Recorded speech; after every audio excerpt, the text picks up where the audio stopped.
The Epic of Gilgamesh.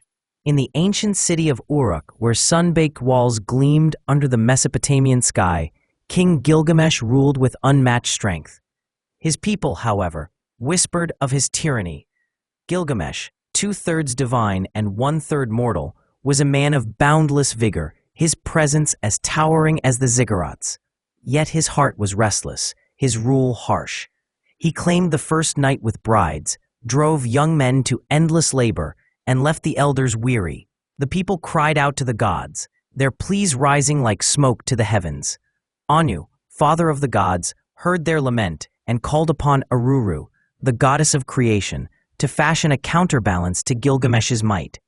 In the wilds, Uruk molded clay, breathing life into Enkidu, a man as rugged as the untamed steppe. His body was matted with hair, his strength rivaled Gilgamesh's, and his heart knew only the freedom of beasts.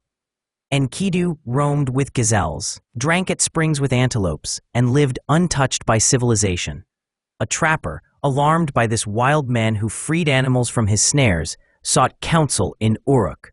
On his father's advice, the trapper brought Shamhat, a temple priestess, to the wilderness. For 6 days and 7 nights, Shamhat lay with Enkidu, her embrace teaching him the ways of humanity. His animal companions fled, sensing his change. Enkidu, now wise to human joys and sorrows, listened as Shamhat spoke of Uruk's king, Gilgamesh, whose arrogance oppressed his people. Enkidu's heart stirred with purpose. He would challenge this king. In Uruk, Gilgamesh dreamed. In one vision, a meteor fell from the sky, heavy with power, and he embraced it like a brother. In another, an axe lay at his door, and he loved it as a companion.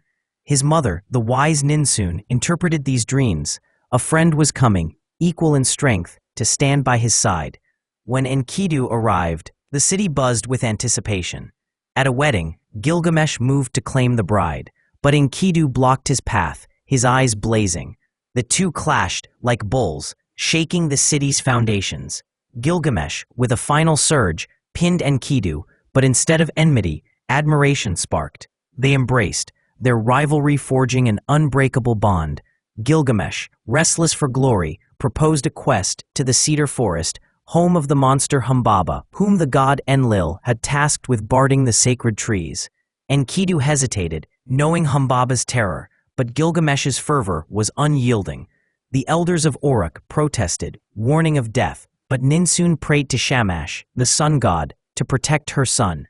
She adorned Enkidu with amulets, adopting him as her own, and the two heroes set forth, armed with axes and resolve.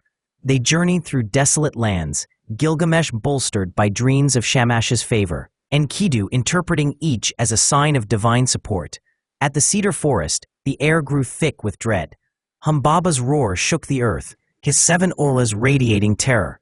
Gilgamesh faltered, but Enkidu urged him on, their courage intertwined. With Shamash's aid, storms battered Humbaba, weakening his defenses.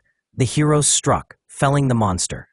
Humbaba pleaded for mercy, but Enkidu, fearing treachery, urged Gilgamesh to finish the deed. They slew Humbaba and cut a mighty cedar for Uruk's gates, their triumph echoing as they rafted down the Euphrates, Humbaba's head in hand. Back in Uruk, Gilgamesh's fame soared. Ishtar, goddess of love and war, gazed upon his beauty and offered her hand, promising riches and power. But Gilgamesh scorned her, listing her past lovers, Dumuzi, the shepherd, the bird of bright feathers, the lion, all ruined by her fickle heart. Enraged, Ishtar ascended to Anu, demanding the bull of heaven to punish Uruk. Anu warned of famine, but Ishtar's fury prevailed. The bull descended, its snorts splitting the earth, killing hundreds. Gilgamesh and Enkidu faced it, their movements synchronized. Enkidu seized its tail, and Gilgamesh drove his sword into its neck, felling the beast. They offered its heart to Shamash, but Ishtar wailed in defeat, cursing Gilgamesh. Enkidu tore off the bull's haunch and hurled it at her, defying the goddess. The gods convened in council, decreed that such defiance demanded a price. Enkidu fell ill, cursed by divine will. For 12 days he withered, his strength fading like a flower under frost. Gilgamesh sat by his side, weeping, refusing to accept his friend's fate. Enkidu spoke of his pain, cursing the trapper and Shamat for drawing him from the wild, yet blessing Shamat for the gift of humanity. As death claimed him, Gilgamesh's cries echoed through Uruk. He ordered a statue of Enkidu, adorned with gold and lapis lazuli, and mourned, refusing to let his friend's body rest until decay forced burial. Gilgamesh's grief consumed him. Death's shadow loomed, mocking his divine blood.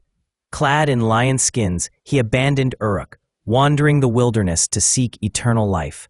He sought Utnapishtim, the flood survivor granted immortality by the gods. Through desolate plains and scorpion-guarded mountains, Gilgamesh pressed on, his heart heavy with Enkidu's loss.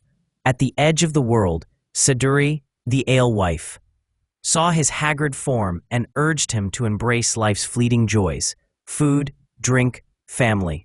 But Gilgamesh's resolve was iron. He crossed the waters of death with Urshanabi, the boatman, reaching Utnapishtim's distant shore. Utnapishtim, ancient and serene, recounted his tale. Long ago, the gods decided to flood the earth, but Ea, god of wisdom, warned Utnapishtim in a dream. He built a great ark, preserving his family and animals. When the deluge came, the world drowned, but Utnapishtim's vessel endured. After 6 days and 7 nights, the waters receded, and Utnapishtim's ark rested on Mount Nemush. Enlil, moved by his survival, granted him and his wife immortality, setting them apart from humanity. Gilgamesh listened, desperate for the same gift. Utnapishtim challenged him to stay awake for 7 days, a test of divine endurance. Exhausted, Gilgamesh slept, and Utnapishtim's wife baked loaves each day to mark his failure. Awakening, Gilgamesh despaired, but Utnapishtim offered another chance, a plant at the ocean's bottom that restored youth. Gilgamesh dove, retrieving the prickly herb, but as he rested, a snake stole it, shedding its skin and slithering away. Gilgamesh wept, his last hope gone. Resigned, Gilgamesh returned to Uruk with Urshanabi. Standing before his city's walls, he gazed at their grandeur, the work of his hands. He inscribed his story on stone, a testament to his deeds and Enkidu's friendship. Though immortality eluded him, Gilgamesh found meaning in his legacy, Uruk's enduring strength, and the bond that shaped him. His heart, once restless, settled into the rhythm of mortal life, its joys and sorrows woven into the city's eternal pulse.